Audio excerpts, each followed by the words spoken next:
Hi all வணக்கம், welcome back to our channel.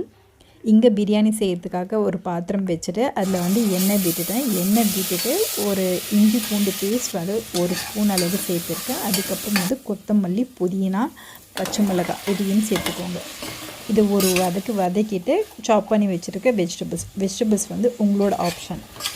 நான் இங்கே கேரட், பீன்ஸ், உருளைக்கிழங்கு, பன்னீர் சேர்த்துருக்கேன். அதுக்கு சேர்த்துட்டு மஞ்சள் பொடி, உப்பு சேர்த்துட்டு சில்லி பவுடர், அதுக்கப்புறம் கரம் மசாலா சேர்த்து நல்லா வதக்கி விட்டுட்டு அதுக்கப்புறம் வந்து நம்ம தயிர் சேர்த்துக்கலாம். தயிர் வந்து அரை கப் வந்து சேர்த்துருக்கேன். தயிரோட புளிப்புக்கு ஏற்ற மாதிரி நீங்கள் சேர்த்துக்கோங்க. இதோட ஃப்ரைட் ஆனியனும் சேர்த்து மிக்ஸ் பண்ணி விட்டுட்டு நம்ம பிரியாணிக்கு வந்து அரிசி வந்து வடித்து எடுத்துக்கலாம். இங்கே வந்து தண்ணியில் வந்து நான் பிரியாணி ஸ்பைசஸ், உப்பு, அதுக்கப்புறம் கொத்தமல்லி, புதினா எல்லாத்தையும் சேர்த்துட்டு இஞ்சி பூண்டு பேஸ்ட்டையும் சேர்த்துட்டு தண்ணி கொதிச்சப்புறம் வந்து அரிசி ஆட் பண்ணிக்கிறேன். அரிசி வேக வச்ச தண்ணியை வந்து ஒரு 2 கரண்டி சேர்த்துட்டு வந்து நம்ம இந்த ஆஃப் குக்கான அரிசியை வந்து எடுத்து நம்ம அந்த வெஜிடபிள்ஸ் மேலே லேயர் பண்ணி விட்டுடலாம்.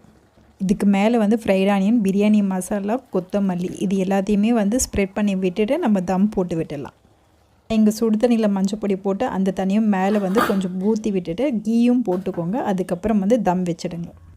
ஒரு 15 மினிட்ஸ் போல் ஸ்லோ குக் பண்ணி தம் போட்டு எடுத்துகிட்டு நான் வந்து இறக்கி ஒரு 10 நிமிஷம் கழித்து ஓப்பன் பண்ணுறேன். இப்போ வந்து நம்ம ஜென்ரலாக மிக்ஸ் பண்ணி விட்டுட்டோம்னா நம்மளுக்கு சுட சுட வந்து சூப்பராக வந்து வெஜ் பிரியாணி வந்து ரெடி ஆகிடுச்சு.